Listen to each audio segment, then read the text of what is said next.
Listen carefully.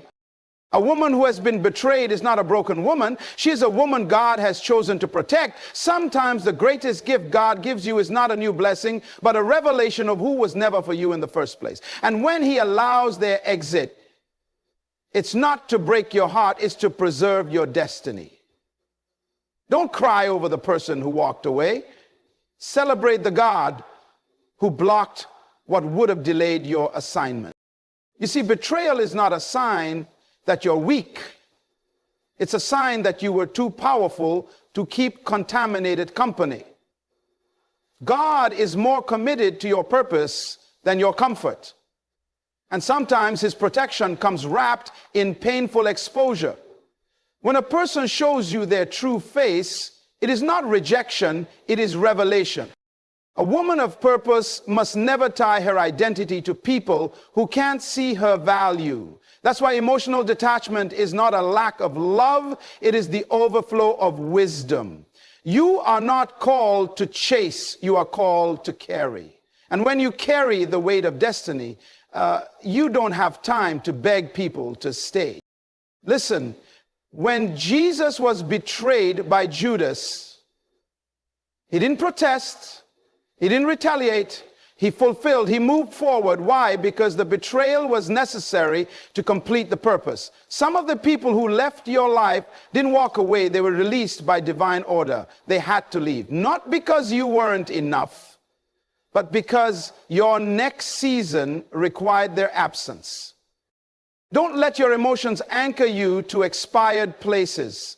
There is a difference between having a heart and giving it away recklessly. God is calling you to rise, to stand, to walk with your head high. Why?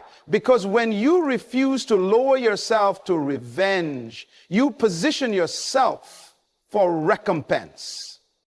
The woman God defends is the one who stays silent in storms. Not silent out of fear, but silent out of strength.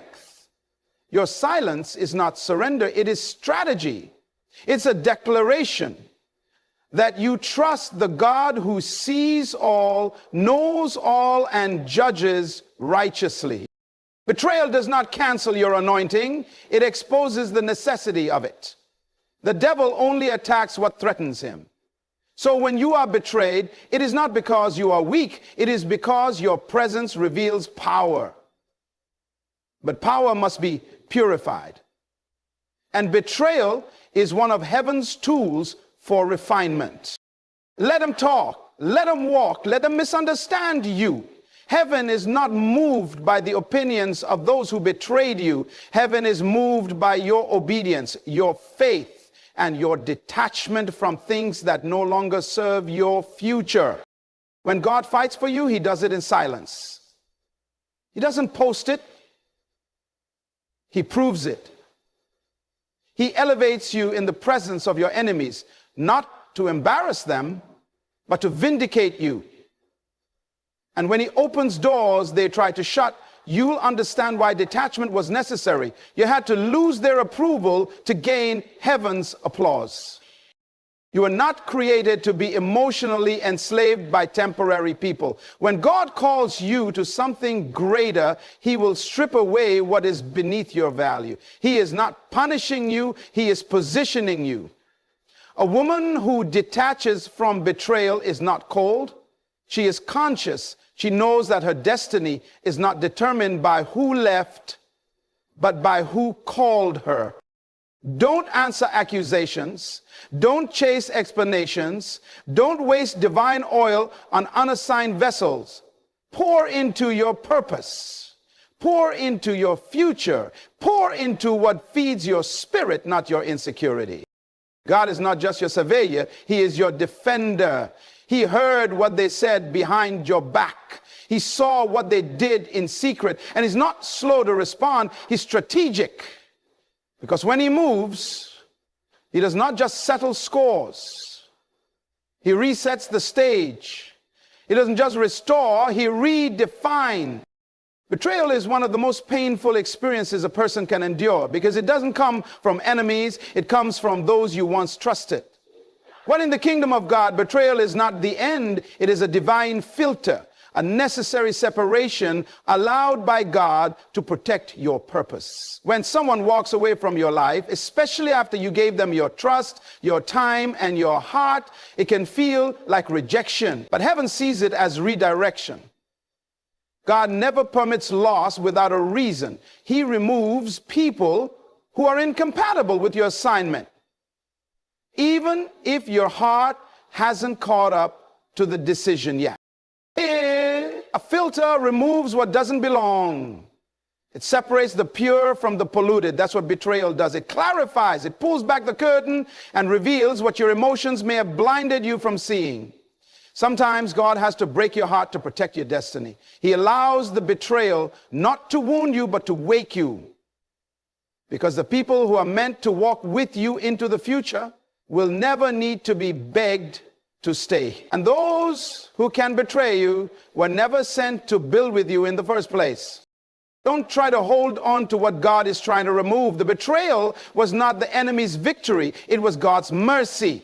If you had stayed connected to the wrong people, they would have corrupted your future. Their presence would have delayed your growth. So God allowed the betrayal to reveal their true posture.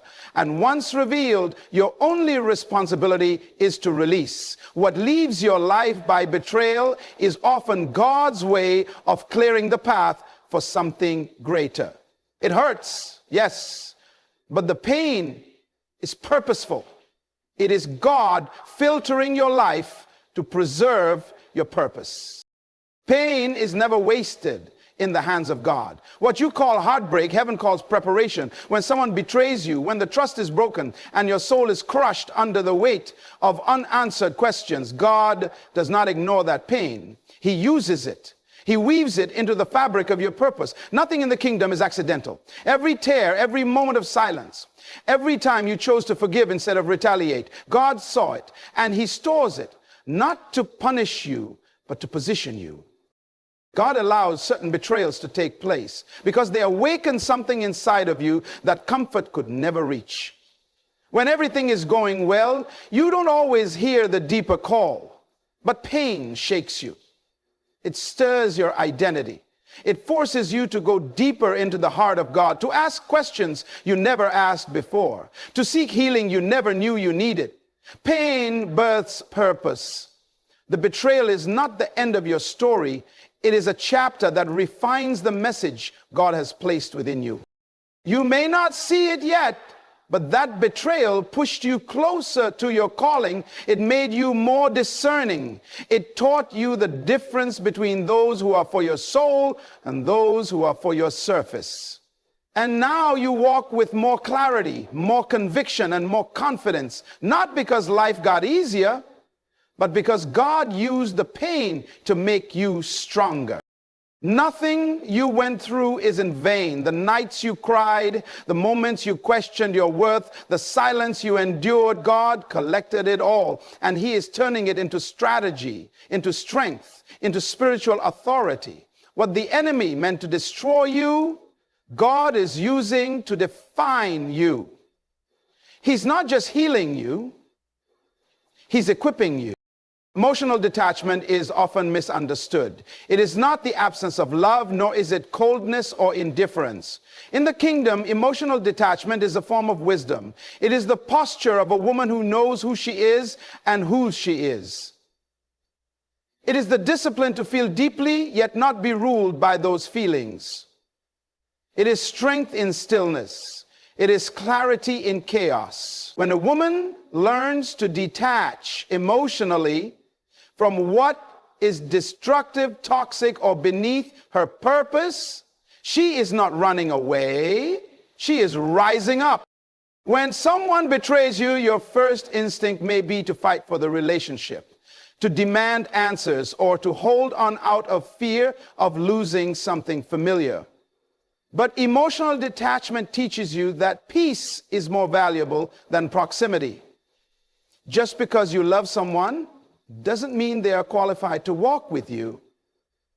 And just because someone was part of your past doesn't mean they are permitted to occupy your future. When you detach, you reclaim your authority.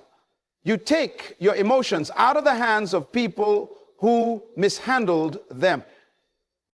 There is divine strength in restraint. The woman who can detach without bitterness is a woman who has matured. She no longer needs external validation to know her worth. She no longer begs for love that must be forced. She no longer allows her peace to be held hostage by someone else's behavior. That is power. That is purpose. Detachment says, I trust God more than I trust my feelings. It says, I choose alignment over attachment. You are not detached because you don't care. You are detached because you do care about your soul, your destiny, and your identity in Christ. Detachment is the silent declaration that you are no longer available for what dishonors your calling. There is a moment when silence becomes your strategy and surrender becomes your weapon. When you stop defending yourself, you step out of the courtroom of human opinion and into the higher court of divine justice. God does not fight for those who keep trying to fight for themselves. He steps in when you step back, when you lay down your right to prove, to explain, to argue, to retaliate. That is when heaven begins to move on your behalf. Letting go of the need to be understood is not weakness. It is spiritual confidence. It is a quiet declaration that you trust God's vindication over your own voice. Defense in the kingdom is not found in retaliation, but in revelation. God sees what was said. He knows what was done. He understands what they never acknowledged. And when you trust him with your pain, he turns it into power. The woman who no longer feels the urge to convince others is a woman who has stepped into divine identity. She understands that false accusations do not define her and that betrayal cannot cancel what God has ordained. When you choose to be still, you are not giving up. You are giving God room. You are saying, I no longer need to control the narrative because the author of my life is still writing the story. And when God writes, he writes justice, he writes redemption, he writes elevation. Stop trying to fix what God is already fighting for. You were not built to carry both the burden of pain and the weight of revenge. That is not your assignment. Your assignment is to release it and walk in peace. When you refuse to fight dirty, you give God permission to fight holy, and heaven's justice is always greater than man's approval. Betrayal is one of the most strategic weapons the enemy uses, not just to wound your heart, but to confuse your identity. It's not just about what happened, it's about what you begin to believe because of what happened. The true danger of betrayal is not the loss of the relationship, but the distortion of how you see yourself. When someone you love, trust, or serve turns against you, the temptation is to internalize their behavior as a reflection of your worth, but that is the trap. The enemy's goal is to make you question your value, so you'll voluntarily step out of your purpose. If the devil can't destroy your future, he'll try to distract you from it, and he uses betrayal as a tool to shift your focus from identity to insecurity. You begin asking, what did I do wrong? Why wasn't I enough? What could I have done differently? And while you're stuck in that emotional prison, you stop advancing, you stop creating, you stop believing, you stop walking in confidence. That's what the enemy wanted all along, not just to remove someone from your life, but to remove you from your assignment. But the truth is, betrayal doesn't reduce your value, it reveals it. The enemy doesn't fight what isn't threatening. He targets what carries weight. You are attacked because you are dangerous to darkness. The betrayal was not proof of your weakness. It was evidence of your significance. When you hold on to your identity, when you refuse to let what they did redefine who you are, you disarm the enemy. You must remember who you are, even when others forget how to treat you. Your identity is not up for negotiation. It is rooted in the one who created you. Betrayal can't undo that. Only disbelief can. A woman who detaches is not heartless, she is healed. She is not abandoning love.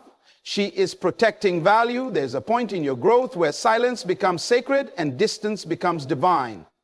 When a woman has discovered her worth, she no longer feels compelled to prove it. Her quiet withdrawal is not a cry for attention. It is a declaration of clarity. She understands that not everyone deserves access to her presence, and not every connection is worthy of her energy. To detach is not to reject love, it is to reserve love for what aligns with purpose.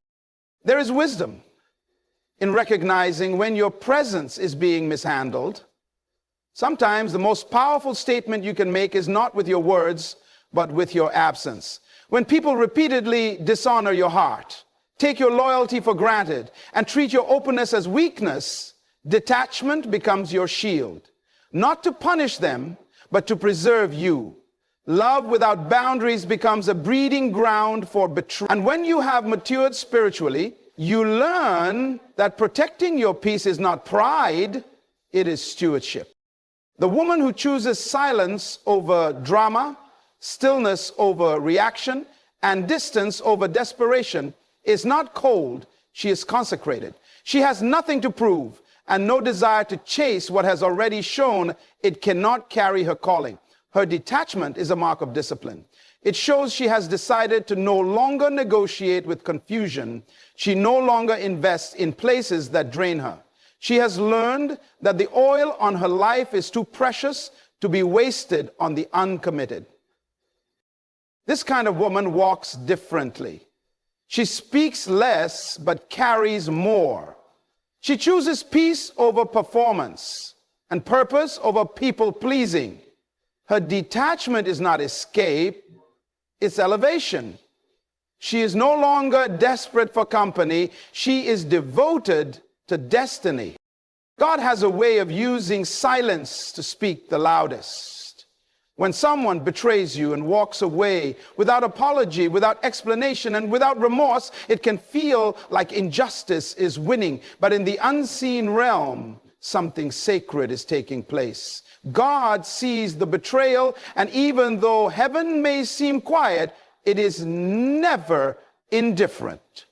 While you're wondering why they didn't say sorry, why they didn't come back, why they treated you like you didn't matter, God is orchestrating protection disguised as abandonment. The apology you never received was not withheld by accident. It was withheld by providence. When people don't acknowledge the damage they cause, it exposes their capacity, not your worth. Their silence is not a verdict on your value. It's a revelation of their limitation. God sometimes keeps the apology from reaching you because if it came, your heart would reopen a door he already closed. He's not just guarding your future, he's guarding your healing. An apology might satisfy your emotions, but reattach your soul to something he delivered you from. What looks like rejection is actually redirection. Some doors need to stay shut, not because you're bitter, but because you're better. Not every wound must be explained to be healed. God is not raising you to depend on human closure. He is raising you to trust divine clarity. The apology was not necessary for your purpose. The forgiveness happened between you and God, and that's enough. You don't need someone to validate your pain to walk in freedom. You don't need closure to step into calling. When you stop looking for the words that never came, your spirit becomes open to the voice that never left. God's. And his word over your life will always speak louder than their silence. There's a divine intelligence behind every separation. When someone betrays you and leaves your life, it is not just a random event. It is often a sign that God is doing a deeper work. He is not only removing people who are not aligned with your purpose, he is also making room for something greater. But that greater cannot come while your soul is still clinging to what God has already dismissed. Release is not weakness, it is wisdom. When you hold on to what has already let go of you, you block the blessing that is trying to reach you. You cannot receive with clenched fists. Some of the people you cried over, prayed for, and fought to keep were never assigned to your destiny. Their presence in your life was seasonal. And once their purpose expired, their absence became necessary. Holding on to expired relationships is like drinking from a well that has run dry. You go back again and again, hoping for fulfillment, only to leave empty. Release is the moment you decide to stop drawing water from a place that no longer carries life. Sometimes, in order for God to add, he must first subtract. And subtraction doesn't feel spiritual, it feels like loss. But heaven does not count like earth. What you thought was decrease is actually divine pruning. And pruning always precedes fruitfulness. God is preparing to send people who match your calling, who carry the same spirit, who understand your assignment. But if your heart is still tangled in old soul ties and emotional attachments, there's no space for the new to flourish. Letting go is not giving up. It's growing up. It's saying to God, I trust that what you have ahead of me is far greater than what I'm leaving behind. There is a sacred strength that comes when a woman no longer seeks closure from the people who hurt her. Closure is not always a conversation. It is often a decision. When someone betrays you and walks away without explanation, you may find yourself replaying moments, overanalyzing words, trying to make sense of what went wrong. But the danger in that is this: while you're seeking answers from broken people, you delay the healing God is ready to give. True closure is not about what they say, it's about what you choose to believe. God does not want your wholeness to be tied to someone else's awareness. If you have to wait for them to realize your value, you'll always live in emotional debt. But when you decide to close the door yourself, when you say, I release them, I forgive them, and I'm moving forward, something powerful happens in the realm of the spirit. You take your authority back. You break the cycle. You step into freedom. You no longer wait for validation from those who lack the vision to see who you are. The enemy wants to keep you bound in confusion, hoping for an apology, yearning for an explanation. But God is calling you to a higher place where you no longer need closure from them because you've received confirmation from him. He's already spoken. He's already healed. He's already separated you for something sacred. Your destiny is not dependent on the awareness of those who walked away. It's dependent on your obedience to the one who stayed. Sometimes closure is simply choosing peace over answers, purpose over pain, and destiny over dialogue. It's realizing that the people who hurt you don't hold the pen. God does. And his version of your story doesn't need editing. God is not just concerned with your healing. He is committed to your becoming. Betrayal, as painful as it is often the gateway to transformation. It shakes everything that was superficial and forces you to confront what is eternal. The woman who emerges from betrayal with wisdom, peace, and clarity is not the same woman who entered it in confusion and pain. She has been refined.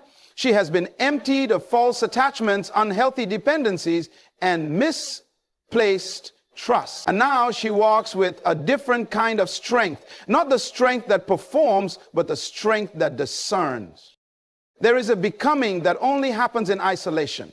When betrayal drives people away, it is not rejection, it is preparation. God is setting you apart, not to punish you, but to reintroduce you to yourself. The woman who rises from betrayal is more intentional, more prayerful, more focused. She is not easily shaken by opinions or flattery. She no longer tolerates what threatens her peace. Her discernment becomes sharper because her dependency has shifted. She no longer leans on people who can leave. She leans on the one who cannot fail.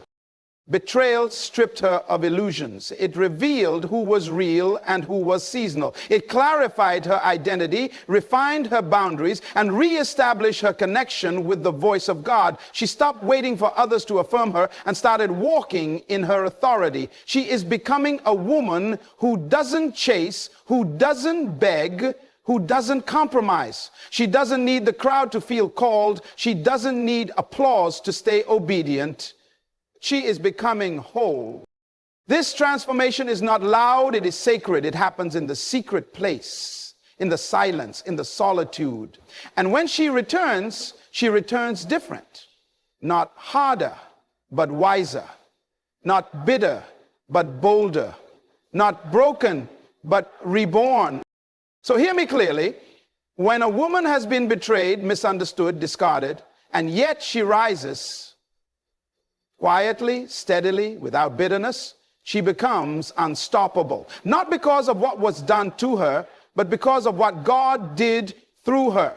The betrayal was not the end. It was the unveiling. It revealed the strength she didn't know she carried. It revealed the power of a surrendered heart. It revealed the authority of a woman who no longer lives for the applause of people, but for the assignment of heaven. You were never meant to stay broken. You were meant to rise with clarity. You were not abandoned, you were preserved. What walked away made room for what is divine. Let them go, bless them, forgive them, and walk boldly into the woman God has called you to be. Detach from what broke you and attach to what builds you. Let your silence speak louder than your pain. Let your peace preach louder than your tears. Because when God fights for you, no betrayal can bury your purpose. You are not what you lost. You are not who walked away. You are not the lies they told. You are the evidence that grace still restores, that strength still rises from ashes, and that heaven still has the final word. Now walk like you're defended by heaven. Live like your value is settled. And never forget, when God fights for the woman who was betrayed, her comeback is not just survival, it's sacred.